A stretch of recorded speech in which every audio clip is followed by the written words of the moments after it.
नमस्कार साथियों, आप सबका पुनः स्वागत है श्रद्धा एस्ट्रो ज्योतिष में। कुंडली विवेचना में आज हम लोग डिस्कस करेंगे। यह एक बालक का चार्ट है, यानी इनकी उम्र यही कोई 13 से 14 बरस है और इनके माता पिता थोड़ा सा इनके चार्ट को लेकर परेशान है। मतलब उन्होंने खुद से कैलकुलेट करने की कोशिश की। उनको कुछ ऐसा लगा, भाई चंद्रमा का राहु के साथ मिलन आ रहा है या मंगल राहु कॉम्बिनेशन है, तो उनके मन में इस प्रकार की कई अलग अलग दुविधा उत्पन्न हो गई कि कहीं वो उनको परेशानी का कारण तो नहीं बन जाएगा, उनका शुचिता, उनका ब्रह्मचर्य तो नहीं डगमगा जाएगा। तो वो सब चीजें हम जानने का प्रयास करेंगे कि किस प्रकार का चार्ट है और क्या जो अभी फिलहाल में माता पिता के मन में ऐसा संशय उत्पन्न हुआ उनके सदाचार को लेकर, क्या वो सही सोच रहे हैं क्या, तो वो जानने का प्रयास करेंगे। तो शुरुआत करते हैं। देखिए, जब भी हम कुंडली देखते हैं और लग्न 24 डिग्री 25 डिग्री है तो हम मतलब काफी हद तक श्योर हो जाते हैं कि हाँ, गलती की गुंजाइश बहुत कम है। और यहीं अगर कहीं लग्न हमें 29 डिग्री का मिलता और या 1 डिग्री का मिलता, 0 डिग्री कुछ मिनट का मिलता, तो फिर संशय उत्पन्न होता है कि भाई जन्म समय एक्यूरेट है या नहीं। तो पहली चीज तो ये, माता पिता पूरे श्योर हैं पूरी तरह से कि भाई जन्म समय एकदम सही है। और फिर जो हमें लग्न मिला वो भी सौभाग्य से एकदम संधि काल में नहीं आ रहा है। ठीक हो गया, संधि काल लग्न में हमें थोड़ी दिक्कत होती है। तो ये जरूर देखना है जब भी हम चार्ट देखेंगे कि हमारा लग्न संधि काल में तो नहीं हो रहा है, माने भाई 29 डिग्री का या 1 डिग्री का अगर ऐसे है और वो कह रहा है कि सर हो सकता है कि भाई 15 मिनट 20 मिनट का एरर हो, तो फिर आपका लग्न चार्ट ही गलत हो जाएगा। देखिए, डिविजनल चार्ट तो बहुत जल्दी जल्दी बदल जाते हैं। कई चार्ट ऐसे हैं जो 2 मिनट के अंतर से भी बदल जाते हैं और कई दफा तो कुछ सेकंड के अंतर से ही बदल जाते हैं, जिनको वर्ग कुंडलियां बोलते हैं। कई लोग कहते हैं ना, हाँ सर जुड़वा बच्चों का तो सब सेम होता है। उनको क्योंकि उन्होंने एस्ट्रोलॉजी सीखने का कभी प्रयास नहीं किया, तो उनके बारे में हम कुछ कमेंट नहीं करना चाहते हैं। हाँ, लेकिन आप जो लोग हमारे चैनल में बहुत लंबे समय से देख रहे हैं वीडियो, वो ये बात जरूर समझ गए होंगे कि मैं क्या बात कहने चाह रहा हूं। ठीक हो गया, केवल लग्न कुंडली से ही सब तय नहीं होता है, डिपेंडेंट उसी पर होता है, बट उस पर डिपेंड करके जो दूसरे वर्ग कुंडलियां बन रही हैं वो भी बहुत कुछ अपने पास रखती हैं। ठीक हो गया।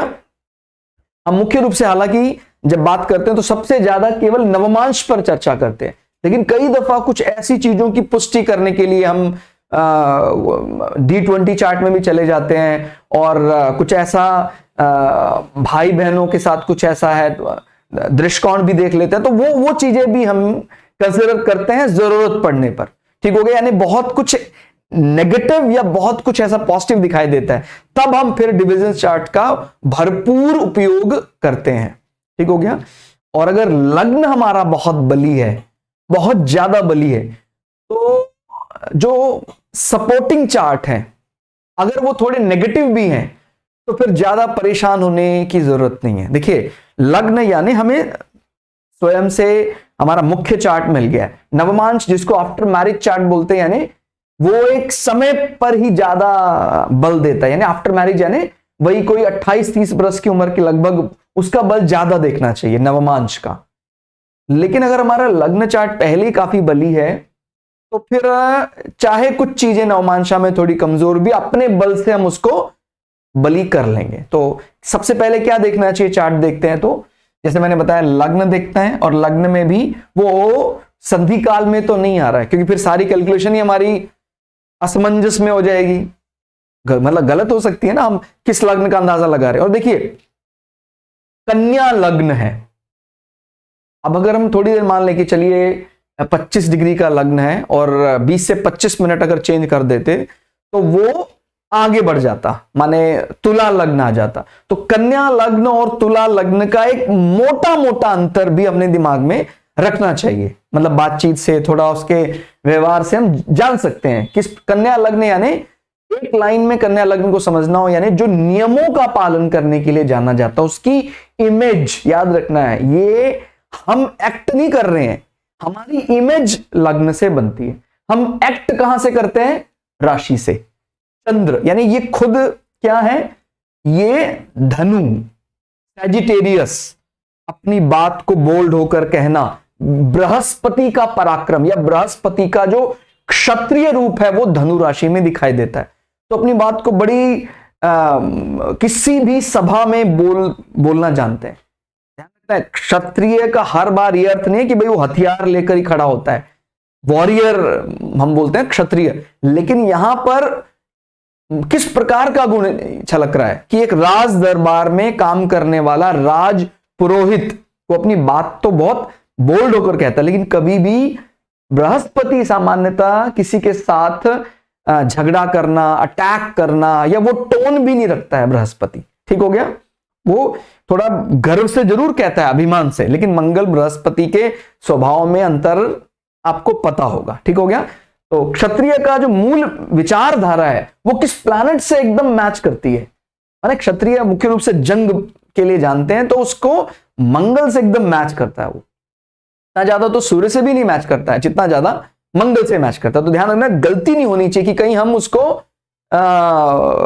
मंगल वाला वाणी पराक्रम कह ले, नहीं, ये अलग प्रकार का वाणी पराक्रम है। और मैंने पहले कई दफा बताया है कि मेरे अपने फेवरेट लग्न राशियों में सबसे ज्यादा मैं 3, 6, 9, 12 को महत्व देता हूं। मेरा पर्सनल व्यू ये है कि भाई जो ऑलरेडी सिस्टम बना हुआ है उस सिस्टम को रिपेयर करके उस सिस्टम के लिए काम करने में माहिर होते हैं 3, 6, 9, 12, काफी ऑबिडेंट। यानी अगर मैं अपने लिहाज से बताने की कोशिश कर रहा हूं, अगर मैं किसी कंपनी का बॉस हूं तो मैं उस कंपनी में ज्यादातर एम्प्लॉय ऐसे रखना चाहूंगा जो हमारी मानक प्रक्रियाओं को, हमारे कोड ऑफ कंडक्ट को बिना किसी ज्यादा वाद विवाद के उसका पालन करें। तो इसीलिए काफी ऑबिडेंट माने जाते हैं 3, 6, 9, 12। और कई दफा क्या होता है, आपने देखा कई बड़े पराक्रमी लग्न होते हैं तो वो सिस्टम को ही बदल देना चाहते हैं, ये एक है उस कंपनी के बॉस को ही बदल देना चाहते हैं। तो वो एक कई जगह अच्छा भी माना जा सकता है। बट अभी अगर हम बात करें, इन लग्नों की बहुत जरूरत है।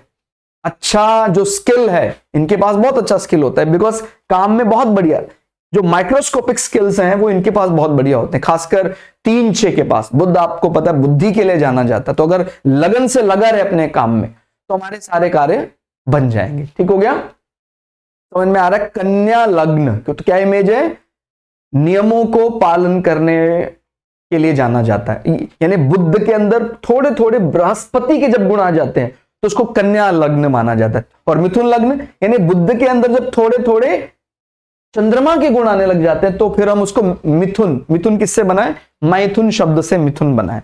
मिथुन का सिंबल भी ये होता है ना, पुरुष और महिला का जोड़ा, वो मिथुन से जाना जाता है। तो लग्न में अंतर आप समझ पा रहे होंगे। मिथुन लग्न अलग प्रकार की इमेज जगाएगा, थोड़ा सा रोमांटिक मिथुन लग्न सोसाइटी में। बट कन्या लग्न यानी नियमावली, जो अपने ब्रह्मचर्य का भी ध्यान रखता है। ध्यान रखना है, दूसरे लग्नों के मुकाबले ये ब्रह्मचर्य का ज्यादा ख्याल रख सकता है। आप समझते हैं, कन्या का मतलब कोई भी फीमेल के लिए कन्या शब्द एप्लीकेबल नहीं हो सकता है। ठीक हो गया, जो अपने नियमों का पालन, जो अपने कन्या या अपने सतत्व या कह सकते हैं अपने वर्जिनिटी का पालन कर रहे हैं, उसको हम कन्या कह रहे हैं। ठीक हो गया, इसी कारण से ये जो मरकरी की राशि है इसमें वीनस थोड़ा सैड महसूस करता है अपने आप को, क्योंकि उसका अलग प्रकार का स्वभाव है। वो तो लैंगिक संबंधों को बढ़ाने के लिए जाना जाता है। ठीक हो गया, तो ये अंतर आप समझ पा रहे होंगे कि क्यों वो सैड हो जाता है शुक्र, क्योंकि ये बोलता है नियमों पर चलो, अपने सतत्व, अपने कन्या होने का पालन करो। और यहां पर मेल फीमेल से आप ऐसे अंतर नहीं करना है। यहां पर जब हम इन शब्दों का इस्तेमाल कर रहे हैं वो सब पर एप्लीकेबल है, उस प्रकार से समझना है आपको। ठीक हो गया, जो ग्रहों के कई दफा बात करते हैं तो हम जेंडर की बात करते हैं, तो कई व्यूअर्स ऐसे भी हैं कहते हैं सर हम कैसे चंद्रमा को फीमेल जेंडर असाइन कर रहे हैं। तो हम उसको सांसारिक दृष्टि से केवल समझने का प्रयास भर कर रहे हैं। एक्चुअल में अगर आप वही सेम नियम लगा देंगे देवताओं पर तो फिर वो नहीं समझ पाएंगे आप। ठीक हो गया, तो ये तो हमारा एक जैसे बोलते हैं ना भाई मीठे का सैकरीन का टेस्ट समझना है हमें, तो हम एक अंदाजा लगाते हैं भाई चीनी से इतने गुना मीठा होता है, चीनी से 600 गुना मीठा होता है। बट सैकरीन को हम जब तक खुद टेस्ट ना करें हम केवल अंदाजा ही लगा रहे हैं। इसी प्रकार से जब देवताओं के कुछ कैरेक्टरिस्टिक्स मैच करते हैं, तो ये बात समझ लेनी चाहिए, ये एक तुलनात्मक अध्ययन है और ये स्टिल एक तुलना ही है, वो एक्चुअल में वो नहीं है। ठीक हो गया। तो ये कोई विश्व शुक्र को जैसे जेंडर में हम फीमेल जेंडर मान लेते हैं, तो वो समझना है कि किस प्रकार से हम लोक व्यवहार में, संसार में, इस धरती पर क्या एक्सपेक्ट करते हैं, बिकॉज हमारे बुद्धि से परे का विषय है वो, पारलौकिक विषय है वो, उसको हम लौकिक विषय में किसी तरह से संजोने का प्रयास कर रहे हैं, लाने का प्रयास कर रहे हैं। ठीक हो गया। यहां कौन बैठा हुआ है? शनि बैठा हुआ है। शनि क्या क्या है? पंचमेश और षष्ठमेश। पंचमेश और वो मित्र होकर बैठा हुआ है। शनि बुध का मित्र है। अब यहां देख भी सकते हैं, अगर बुध देखेंगे तो बुध मित्र माने बुध मित्र के यहां बैठा है, और माने और शनि को अगर देखे तो शनि कहां बैठा हुआ है? शनि कन्या अति मित्र के यहां बैठा है। एक होता है ना तात्कालिक, जिसको बोलते हैं फंक्शनल नेचर, एक तो होता है नेचुरल फ्रेंड, एक होता है फंक्शनल फ्रेंड, यानी उस पर्टिकुलर चार्ट पे वो उसका फ्रेंड होगा कि नहीं होगा। तो इसलिए वो अति मित्र आ गया। मित्र तो वैसे भी था वो, अभी वो अति मित्र। ठीक हो गया। तो उस दृष्टि से भी ये बहुत बढ़िया हो गया शनि। और वो षष्ठमेश भी है। षष्ठम भाव वैसे हम क्या जानते हैं? रोग, रिपु, ऋण। भाई ये सुनकर कई लोग बहक जाते हैं, बिदक जाते हैं कि यार ये रोग भाव का स्वामी अभी लग्न में क्या कर रहे हैं। देखिए, अगर हमारे प्रोफेशन में, हमारे बुद्धि में ऐसी कोई चीजें हम इस्तेमाल करने लग जाएं परमानेंट अपने ऑफिस में, तो फिर बहुत बढ़िया हो जाएगा। देखिए, चंद्र कुंडली से भी क्या बन रहा है? हमारा ऑफिस 10th हाउस। तो अगर ये हमारे प्रोफेशन में कुछ ऐसी चीजें ऐड ऑन हो जाएं 6th हाउस से संबंधित, तो बहुत बढ़िया हो जाएगा।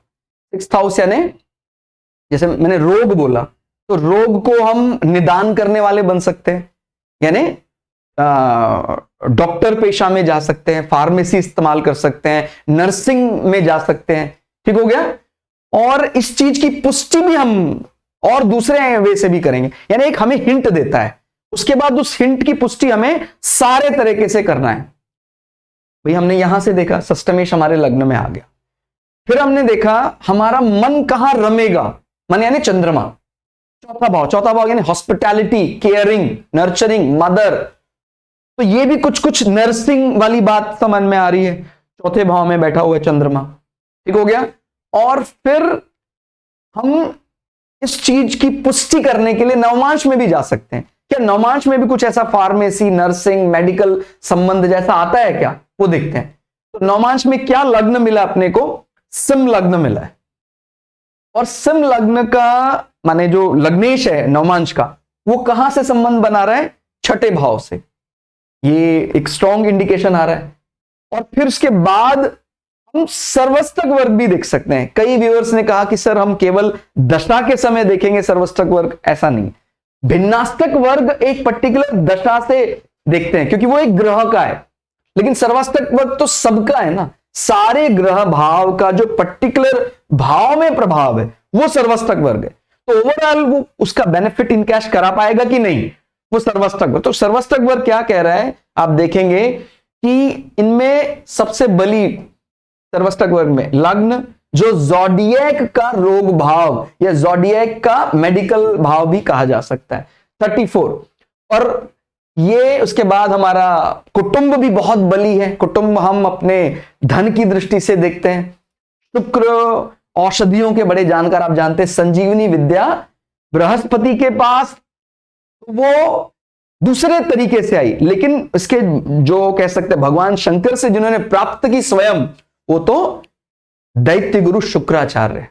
और राजसिक विद्या के ये धनी माने जाते हैं। राजसिक यानी मेरे मन में कोई इच्छा है, उस इच्छा पूर्ति के लिए अगर हमें जाना है तो हम शुक्र को ज्यादा महत्व देंगे। कई व्यूअर्स कमेंट करते हैं कि सर लेक्चर खत्म होने के बाद आप एंड में जय श्री शुक्राचार्य क्यों बोलते हैं, जबकि आपको बृहस्पति बोलना चाहिए था। देखिए आपका बहुत बढ़िया सजेशन है, लेकिन मैंने भी बहुत लंबे अध्ययन के बाद ही कुछ चीजें जानी। मेरा भी यही था कि सत्व रज तम में सत्व ही सर्वश्रेष्ठ है, वो तो है भी, लेकिन हमारा किस प्रकार का अभी गोल है। जो एस्ट्रोलॉजी है मुख्य रूप से एक राजसिक अप्रोच लेकर चलता है, ज्यादातर जो लोगों का रहता है कि भाई मेरे मन में कुछ ऐसा आ रहा है विचार, अगर वो उसको अलाइन कर पाए, मेरे मन मुताबिक ढाल पाए, तो ये एक राजसिक अप्रोच है, समझिए। सात्विक में तो हम जो हो रहा है उसको बड़े आशीर्वाद प्रसाद की तरह स्वीकार कर लेते, उसमें जरा भी हेर फेर नहीं करते कि जैसा हो रहा है ईश्वर की इच्छा से हो रहा है, मैं ईश्वर का प्रसाद समझकर ले रहा हूं और उसी से मैं कर्म बंधन से मुक्त हो जाऊंगा। लेकिन ज्यादातर लोग 99% लोग इस अप्रोच को नहीं ले पाते हैं, इतना मानसिक बल नहीं है, इतना आत्मविश्वास नहीं हो पाता, तो कहता है कि ईश्वर कर्मफल तो ठीक है मुझे लेना ही है, लेकिन मैं इसको थोड़ा अलाइन करना चाहूंगा, मेरा मन जो है जो शरारत करता है वो मुझे दुख का इतना एहसास ना कराए। तो इस प्रकार से ये हमारी राजसिक अप्रोच है कि मैंने कुछ ऐसा कार्य कर दिया, कोई ऐसा उपचार कर दिया जिससे मुझे फल उसका मिल गया। तो ये इसी कारण से हम शुक्राचार्य या ये कहें राजसिक का जो ज्यादा बल रखता है वो शुक्राचार्य के पास है, और पूरी तरह सत्व को मानने वाले हैं, शुभता की केवल बात करें तो बृहस्पति का है। ठीक हो गया। तो शुक्र औषधियों के बड़े जानकार हैं। दूसरा भाव लग्न से हमारी वाणी भी बताता है, ठीक हो गया, बोलचाल। और चंद्र कुंडली से शुक्र हमारे 11th हाउस में बैठे हुए हैं, जो सर्वस्तक वर्ग में भी टॉप हाउस है। और फिर मेडिकल हाउस यानी 6th हाउस का सर्वस्तक वर्ग भी 3rd टॉप हाउस बन जाता है सर्वस्तक वर्ग में। तो ये बात समझ में आ गई कि जो हमें दिख रहा है कि भाई मेडिकल संबंध क्या हो सकता है, क्या कि इनका अगर ये बालक अभी बहुत ज्यादा उम्र का नहीं है, छोटा ही है, तय कर रहा है कि क्या मुझे मेडिकल सूट करेगा, बिल्कुल करेगा। ठीक हो गया, क्योंकि वो आप देख रहे हैं हर प्रकार से वो संबंध आ रहा है, छठे भाव का संबंध आ रहा है, छठे भाव का स्वामी लग्न में बैठा है। फिर चंद्रमा यानी मन भी इसी प्रकार, यानी खुद का, अब अगर हम देखें, देखिए 10वां भाव हमारा ऑफिस है, ऑफिस, उसका स्वामी बुध घर से एग्जीक्यूट कर रहा है, यानी इनका ऑफिस घर से बहुत दूर नहीं होगा, अपना खुद का नर्सिंग होम बनाकर कार्य करेंगे। ये भी हो सकता है उसी बिल्डिंग में ही ऑफिस हो जहां रहते हैं, वहीं से ये सर्विसेज दें। अब यहां पर जो सबसे कठिन पार्ट है डिकोड करने वाला, जिस चीज को लेकर माता पिता बहुत चिंतित हैं, वो जानने का प्रयास करते हैं। भाई चंद्रमा के साथ बुद्ध का संबंध तो चलो ठीक है, चंद्रमा बुद्ध को बहुत स्नेह करते हैं, बुद्ध उनके पुत्र हैं, लेकिन अगर हम बात करते हैं ये चंद्रमा मंगल का संबंध भी अच्छा है, रियल एस्टेट जमीन के लिए अच्छा माना जाता है। हालांकि मां को थोड़ा कष्ट जरूर होता है जब भी चतुर्थ भाव में मंगल जाता है, और उनको ऐसा बोन मैरो और हृदय संबंधी इशू के लिए भी कहा जाता है। और अब राहु भी बैठ गए, राहु चंद्रमा को भी परेशान कर सकता है और मंगल को भी परेशान कर सकता है। तो यहां एक रेमेडी जैसा मां को करने के लिए कहा जाता है, नहीं तो मां को कुछ ऐसा रोग संबंध आ सकता है, मां बीमार रहे, मां को हृदय संबंधी दिक्कतें आ जाएं, आर्टरी वेन्स में दिक्कतें आ जाएं। तो इसलिए इनके माताजी यदि कुछ ऐसा, हालांकि इनके माताजी ऑलरेडी एक प्रकार का मेडिकल कंसल्टेशन देने का विचार बना रहे हैं, तो अगर ऐसा कर लेते हैं, माने अगर हमारा मन यानी हमारा समय कुछ ऐसा मेडिकल में बिजी होना है, तो अगर वो हमारे पेशे में थोड़ा आ जाए ऐसा, तो बहुत बढ़िया हो जाएगा। तो जो प्रथम दृष्टा ऐसा लग रहा था कि माता को बीमार कर रहा है, जबकि यहां पर हो क्या एक्चुअल में क्या होने वाला है कि वो माता को बीमार नहीं कर रहा है, माता का मस्तिष्क, माता का मन वो किसी की बीमारी को क्योर करने में लगाने वाला है। ठीक हो गया। तो एक प्रकार के हीलिंग प्रोफेशन जैसा कि भाई किसी को हील करना, कोई अगर पीड़ित है उसको ठीक करने का काम, तो इसलिए एक थोड़ा टिपिकल कॉम्बिनेशन है। ठीक हो गया। और हम डिपॉजिटर को बड़ा महत्व देते हैं, भाई फेल पास का निर्णय तो इंस्टेंटेनियस इंपैक्ट देने वाले ग्रह तो नहीं करते हैं, डिपॉजिटर करता है। तो चौथा भाव फेल या पास, स्वामी कौन है? बृहस्पति। भावत भावम, चौथे भाव से चौथा, 1 2 3 4, अपने से 4 होकर बृहस्पति स्वग्रह ही बैठा हुआ है। अब कई लोग कहेंगे कि सर बृहस्पति 0 डिग्री का है, फल नहीं देगा। ये मुझे समझ में नहीं आया कहां से आया है ये विषय कि 0 डिग्री का कोई ग्रह, 29 डिग्री का कोई ग्रह तो फल नहीं देता है। फल तो उसको देना ही है, लेकिन जो हमने जैसे तय किया है, जो हमने सोचा हुआ था उस प्रकार से नहीं देता है बस। लेकिन फल नहीं देगा ये तो एकदम मतलब समझ से परे है। भाई मान लीजिए किसी के 3 ग्रह ऐसे 0 डिग्री के हो गए तो हम जुपिटर और मरकरी और उनको क्या एलिमिनेट कर देंगे, क्या हटा देंगे, मुझे फल नहीं दे रहा तो हटा देना चाहिए, ऐसा क्या? तो इसलिए वो हजम होने वाली बात नहीं कि फल नहीं देता है, ऐसा समझना है। भाई कोई प्लैनेट, हम कहते हैं कि भाई गुरु अगर थोड़ा सा मैच्योर हो तो उसकी शिक्षा बड़ी अच्छी होती है। अभी क्या इस जातक के लिए जो शिक्षा का कारण है, जो कहीं से सीखने का कारण है, ये अपने से बहुत कम उम्र लोगों के साथ सीखने का प्रयास करेंगे। कई दफा ऐसा भी होता है, हम भाई आपने पढ़ा होगा कई अवधूतों का चरित्र जब पढ़ते हैं, बड़े बड़े महापुरुषों का, वो प्रकृति से सीखते हैं, प्रकृति में हर जगह ईश्वर को देखते हैं। तो इस बालक के मन में भी जो अपने से छोटे उम्र के हैं, बहुत बालक हैं, उनसे वो कुछ मॉरल ज्यादा लेना चाहेगा कि भाई बच्चों का जो निश्चल प्रेम है हमें वैसा ही होना चाहिए। ठीक हो गया? और बच्चों में किसी को ज्यादा, यानी जो छोटा बच्चा है अभी संसार में ज्यादा वो दिखावे में नहीं पड़ा, लेकिन हमारा जो जीवन है जब थोड़े से बड़े हो जाते हैं तो फिर संसार को दिखाने के लिए जीने लग जाते हैं। हमारा कपड़ा, हमारी बोली, हमारा रहन सहन दूसरे के लिए दिखाने के लिए। तो उस बालक से भी क्या सीख सकते हैं जो भी 3 वर्ष का 4 वर्ष का बालक है, कि किस प्रकार से अपने लगन लगाकर कार्य करना है। तो मैंने इस पर्टिकुलर जातक के लिए ज्यादा शिक्षा, ज्यादा, क्योंकि गुरु यानी सिखाने वाला, तो इनके लिए ज्यादा वो वाला पार्ट ज्यादा सिखाने वाला है। कि बहुत ज्यादा अगर उम्र दराज व्यक्ति से कभी सीखने का प्रयास करते हैं, थोड़ा सा कम समझ में आता है, लेकिन अगर उम्र से छोटा व्यक्ति है, बराबर है, तो वो उस चीज को रिप्रेजेंट करता है, लेकिन फल नहीं देगा, ये तो कोई माने समझते परे। ठीक हो गया? तो उस चीज को आप हमारे दूसरे वीडियो में भी देख सकते हैं। जैसे मान लीजिए सूर्य किसी का 2 डिग्री का है, सूर्य यानी राजा, बॉस, तो भाई उसका जो अथॉरिटी उसको मिला है, उसको जो बॉस मिला वो थोड़ा सा बच्चों की तरह हो सकता है, कम उम्र का हो सकता है, उसके डिसीजन वैसे हो सकते हैं। लेकिन यदि उस सूर्य को गुरु जैसा प्लैनेट, मंगल जैसा प्लैनेट मैच्योर होकर सुपरवाइज कर रहा है, कोई प्रॉब्लम नहीं है।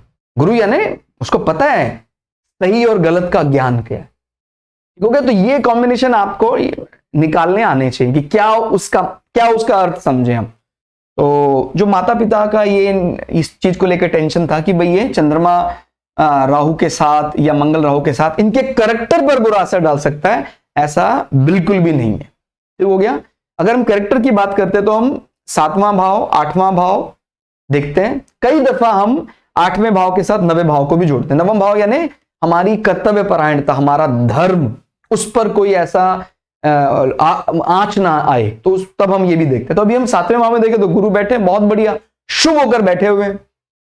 ये हम अपने इंटरनल सेक्सुअल ऑर्गन के लिए भी देखा जाता है। ये हमारा एक्सटर्नल ऑर्गन प्लेजर है। ठीक हो गया? इसका स्वामी कौन है? मंगल। मंगल अपने से नवम होकर बृहस्पति के यहां बैठा हुआ है। ठीक हो गया? तो वो ऐसी कोई, हाँ ये जरूर कह सकते हैं जब से ये बालक का जन्म हुआ तब से ही इसको जो महादशा मिली थी वो किसकी थी?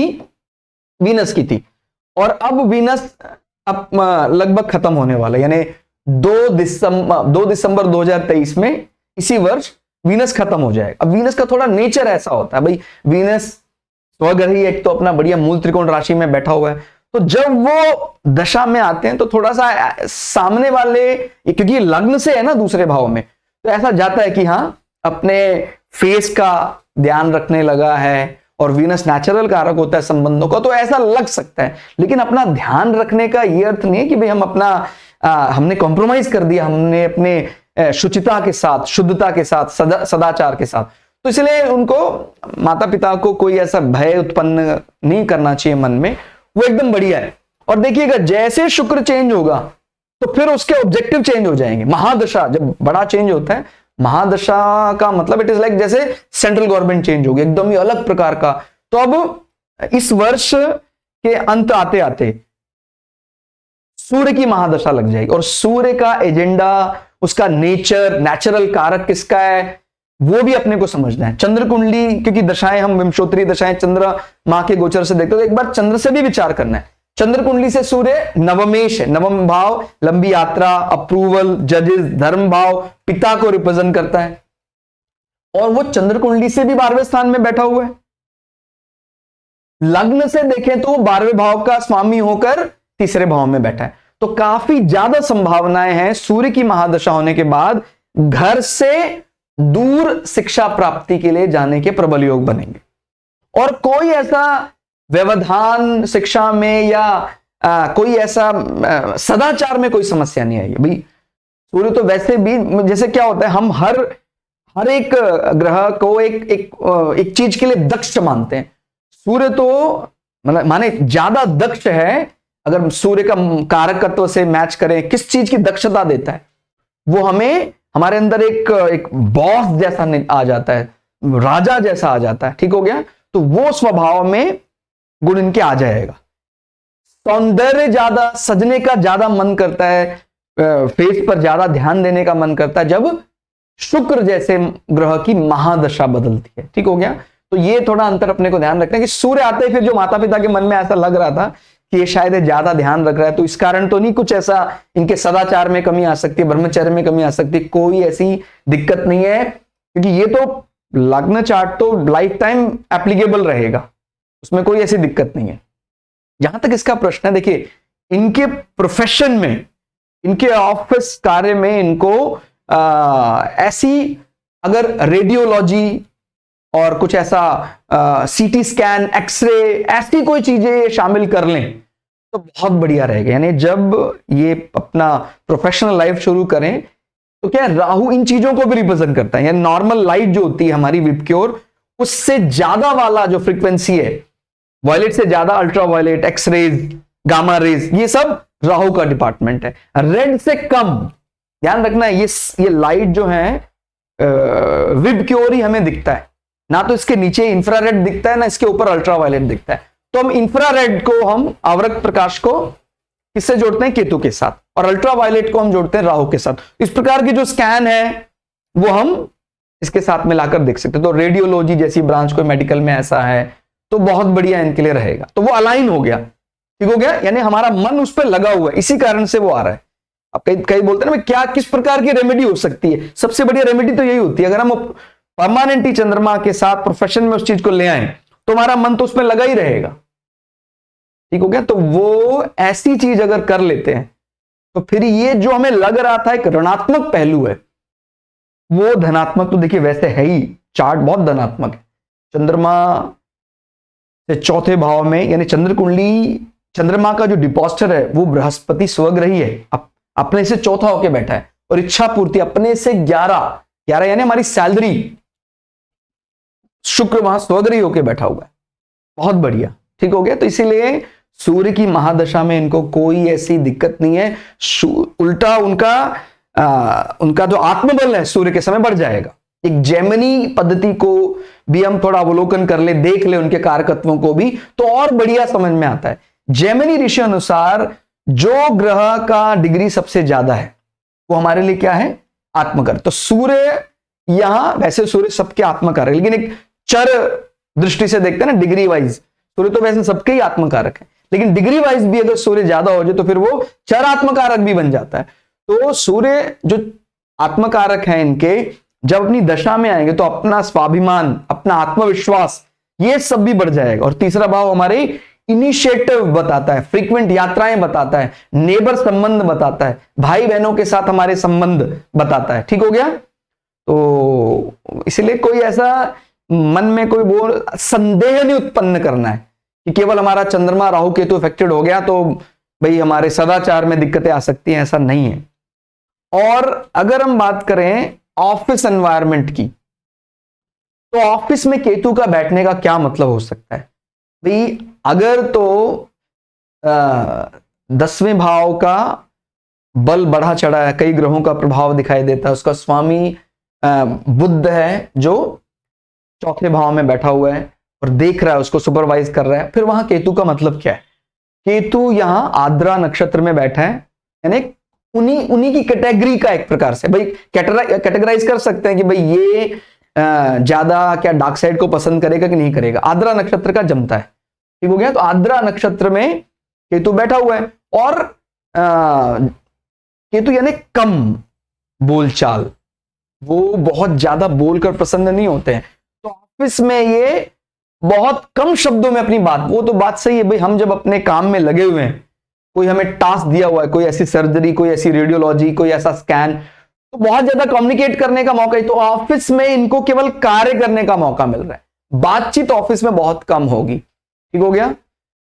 और केतु के एस्पेक्ट भी देख सकते हैं, यहां से 5वीं दृष्टि से, और शुक्र को भी देख रहे हैं, क्योंकि वो ज्यादा ऑफिस में बिजी रहते हैं। बस इतना ही, इसी कारण से शुक्र पर एक केतु प्रभाव आता है। ठीक हो गया। इसको कई नेगेटिव में डिकोड कर देंगे कि शुक्र केतु का संबंध आ गया तो फिर ये अपनी पत्नी के लिए वानप्रस्थ जैसा विचार लेंगे। नहीं, हम जब कई दफा अपने कार्य को लेकर थोड़े व्यस्त हो जाते हैं, और इसमें भी एक बात समझनी है, अगर शुक्र बहुत कमजोर होकर यहां बैठता और फिर केतु प्रभाव डालता, तो फिर ऐसा आता कि भाई हमें अपने पार्टनर से क्या वैराग्य हो जाना चाहिए, दूरी बना लेनी चाहिए, लैंगिक सुख कम लेना चाहिए, क्योंकि शुक्र क्या है, पार्टनर या लैंगिक सुख को भी रिप्रेजेंट करता है। अभी केतु की दृष्टि केवल यही बताती है कि भाई हाँ, थोड़ा सा कुटुंब, फैमिली गैदरिंग में कम समय दे पाएंगे ये, जब इनकी प्रोफेशनल लाइफ शुरू हो जाएगी ऑफिस से। और यहां से 7, 8, 9, 9वीं दृष्टि से ये अपने जिसको हम रोग भाव भी कह रहे हैं, शत्रु भाव भी माना जाता है, उसको भी ये सुपरवाइज कर रहा है। यानी केतु जब देख रहा है तो बिना ज्यादा बोले हमारा जो लीगल मैटर है, हमारा शत्रु पक्ष है, वो भी स्वतः नष्ट हो जाएगा। एक तो होता है ना भाई, बोलना पड़ता है तब जाकर, बोलते हैं छठे भाव में बहुत मैलेफिक प्लैनेट आए हैं तो अच्छा माना जाता है। ये तो आपके ऊपर है, आप किसको अच्छा मान रहे हैं। कई दफा लोगों को जंग लड़ने जाना पड़ता है तब जाकर जीतते हैं, और कई दफा कुछ नहीं करना पड़ता है, सब पेपर पर हमारा नाम आ जाता है। कहता सर आप जंग लड़ने नहीं गए, कहता फिर भी जीत तो हमारी हुई है। तो कुछ इस प्रकार का कार्य बेनिफिक प्लैनेट करवाने में माहिर होते हैं। ठीक हो गया। तो इसका अगर हम वैसे नंबर देखें, 11 नंबर, वो एक मैलेफिक प्लैनेट माना जाता है, बट 11 नंबर का नेचर है शत्रु से भी लाभ निकालना जानता है। आप जानते हैं 10 और 11 में कौन ज्यादा, मैंने राशि का स्ट्रक्चर समझना है तो समझना है कि कौन सा प्लैनेट यहां एग्जॉल्टेड होता है। तो 10 नंबर पे कौन एग्जॉल्टेड होता है, मंगल उच्च का हो जाता है मकर राशि में। तो मकर का माने आगे का स्वरूप उसका कुछ कुछ एरीज की तरह दिखता है, और पिछला हिस्सा कुछ कुछ क्रोकोडाइल की तरह दिखता है। ठीक हो गया। तो वो एकदम ऊर्जा से भरा हुआ है मकर। लेकिन जो एक्वेरियस है, जो ज़ोडिएक का लाभ स्थान है, वो कहता है भाई लिबरल फॉर्म ऑफ सैटर्न, हर व्यक्ति से लाभ कमाना जानता है। ठीक हो गया। तो इसलिए बहुत ज्यादा वाद विवाद किए बिना ही, इनको ज्यादा बोले बिना, इनको अपने लीगल मैटर्स, अपने डेबिट क्रेडिट, इन सारे इशू से निजात मिल जाएगी। और ये ऑफिस संबंध भी बता रहे हैं।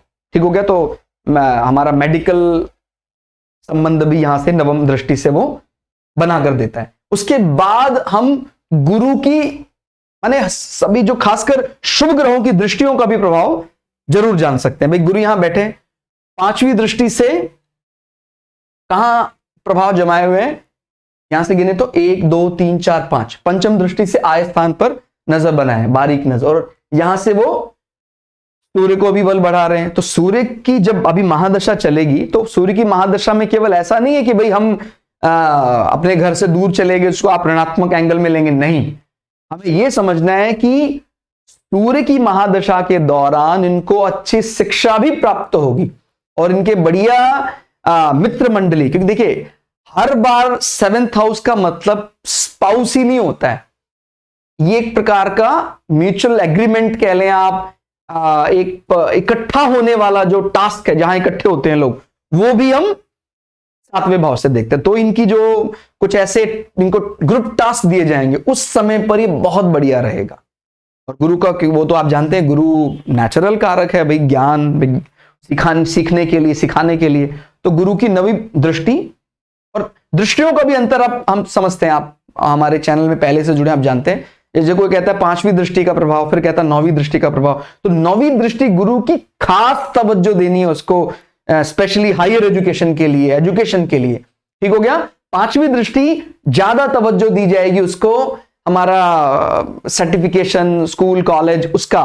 तो आप उसका अंतर समझ सकते हैं। ठीक हो गया। 5वां भाव हमारा फैमिली प्रेस्टीज भी होता है, और परंपरा से प्राप्त पदवी भी होती है, बट 9वां भाव उस मामले में ज्यादा माने लक्ष्मी त्रिकोणों में सबसे बली है नवम भाव, तो दृष्टियों का भी अंतर आप कर सकते हैं। और आप इस चीज की पुष्टि भी अगर करना चाहें, देखिए गुरु आफ्टर मैरिज चार्ट में और बली होने की कोशिश कर रहा है, माने पार्टनर का साथ मिलने पर गुरु जो हर चीज को करना जानता है, ज्ञान, वो आफ्टर मैरिज चार्ट में और बली हो गया, ठीक हो गया। तो विवाह होने के बाद इनको और बढ़िया जीवन में ज्ञान को लेकर बड़ी तरक्की हो सकती है। ज्ञान यानी क्या होता है, कई दफा हम अपने पार्टनर के साथ आ जाते हैं तो हमारा पार्टनर कई बार चीजों को मानता तो है, जानता नहीं। तो हम कह सकते हैं भाई आफ्टर मैरिज चार्ट में गुरु डेबिलिटेटेड तो नहीं है, जब तक तो उस चीज का बल दे रहा था, बट आफ्टर मैरिज चार्ट में वो गुरु डेबिलिटेटेड हो गया।